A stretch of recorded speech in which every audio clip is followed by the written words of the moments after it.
23वीं पुतली, जिसका नाम धर्मवती था, ने इस प्रकार कथा कही। एक बार राजा विक्रमादित्य दरबार में बैठे थे और दरबारियों से बातचीत कर रहे थे। बातचीत के क्रम में दरबारियों में इस बात पर बहस छिड़ गई कि मनुष्य जन्म से बड़ा होता है या कर्म से। बहस का अंत नहीं हो रहा था, क्योंकि दरबारियों के दो गुट हो चुके थे। एक कहता था कि मनुष्य जन्म से बड़ा होता है क्योंकि मनुष्य का जन्म उसके पूर्व जन्मों का फल होता है। अच्छे संस्कार मनुष्य में वंशानुगत होते हैं। जैसे राजा का बेटा राजा हो जाता है, उसका व्यवहार भी राजाओं की तरह रहता है। कुछ दरबारियों का मत था कि कर्म ही प्रधान है।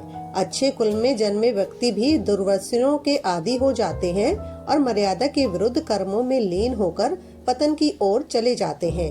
अपने दुष्कर्मों और दुराचार के चलते उनको सामाजिक सम्मान प्राप्त नहीं होता है। इस पर पहले गुट ने तर्क दिया कि मूल संस्कार नष्ट नहीं हो सकते हैं। जैसे कमल का पौधा कीचड़ में रहकर भी अपने गुण नहीं खोता, गुलाब कांटों पर पैदा होकर भी अपनी सुगंध नहीं खोता, और चंदन के वृक्षों पर सांप का वास होने से भी चंदन अपनी सुगंध और शीतलता बरकरार रखता है, कभी भी विषैला नहीं होता। दोनों पक्ष अपने अपने तर्कों द्वारा अपने को सही सिद्ध करने की कोशिश करते रहे। कोई भी अपना विचार बदलने को राजी नहीं था। विक्रम चुपचाप उनकी बहस का मजा ले रहे थे। जब उनकी बहस बहुत आगे बढ़ गई तो राजा ने उन्हें शांत रहने का आदेश दिया और कहा कि वे प्रत्यक्ष उदाहरण द्वारा इसकी समीक्षा करेंगे। उन्होंने आदेश दिया कि जंगल से एक सिंह का बच्चा पकड़कर लाया जाए। तुरंत कुछ शिकारी जंगल गए और एक सिंह का नवजात शावक उठाकर ले आए। उन्होंने एक गडरिये को बुलाया और उस नवजात शावक को बकरी के बच्चों के साथ पालने को कहा। गडरिये की समझ में कुछ नहीं आया, लेकिन राजा का आदेश मानकर वह शावक को ले गया। शावक की परवरिश बकरी के बच्चों के साथ होने लगी। वह भी भूख मिटाने के लिए बकरियों का दूध पीने लगा। जब बकरी के बच्चे बड़े हुए तो घास और पत्तियां चढ़ने लगे। शावक भी पत्तियां बड़े चाव से खाता। कुछ और बड़ा होने पर दूध तो वह पीता रहा, मगर घास और पत्तियां चाह कर भी नहीं खा पाता। एक दिन जब विक्रम ने उसे शावक का हाल बताने के लिए बुलाया तो उसने उन्हें बताया कि शेर का बच्चा एकदम बकरियों की तरह व्यवहार करता है। उसने राजा से विनती की कि उसे शावक को मांस खिलाने की अनुमति दी जाए, क्योंकि शावक को अब घास और पत्तियां अच्छी नहीं लगती हैं। विक्रम ने साफ मना कर दिया और कहा कि सिर्फ दूध पर उसका पालन पोषण किया जाए। गडरिया उलझन में पड़ गया। उसकी समझ में नहीं आया कि महाराज एक मांस भक्षी प्राणी को शाकाहारी बनाने पर क्यों तुले हैं। वह घर लौट आया। शावक, जो कि अब जवान होने लगा था, सारा दिन बकरियों के साथ रहता और दूध पीता।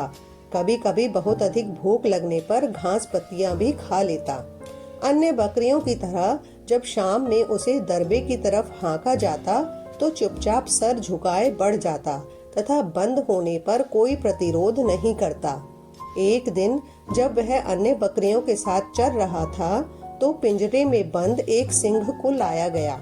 सिंह को देखते ही सारी बकरियां डरकर भागने लगीं, तो वह भी उनके साथ दुम दबाकर भाग गया। उसके बाद राजा ने गडरिये को उसे स्वतंत्र रूप से रखने को कहा। भूख लगने पर उसने खरगोश का शिकार किया और अपनी भूख मिटाई। कुछ दिन स्वतंत्र रूप से रहने पर वह छोटे छोटे जानवरों को मारकर खाने लगा, लेकिन गडरिये के कहने पर पिंजरे में शांति पूर्वक बंद हो जाता।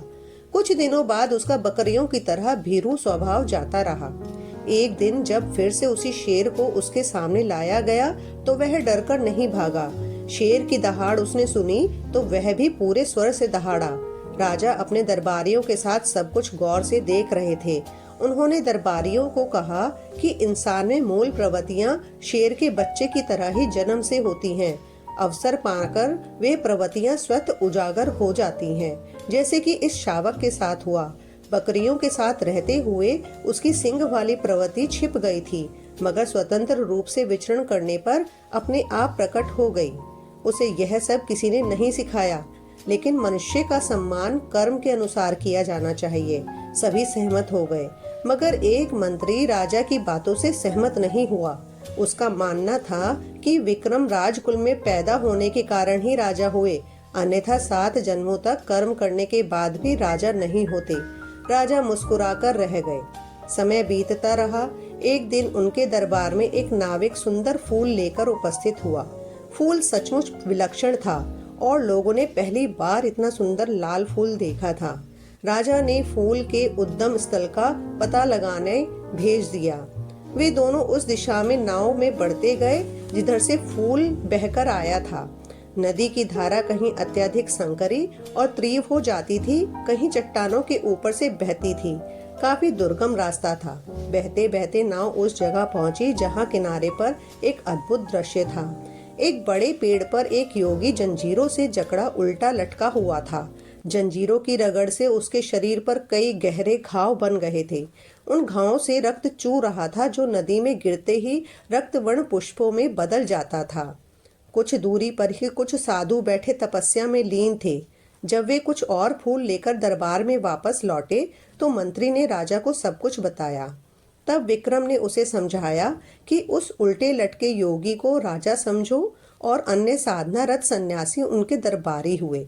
पूर्व जन्म का यह कर्म उन्हें राजा या दरबारी बनाता है।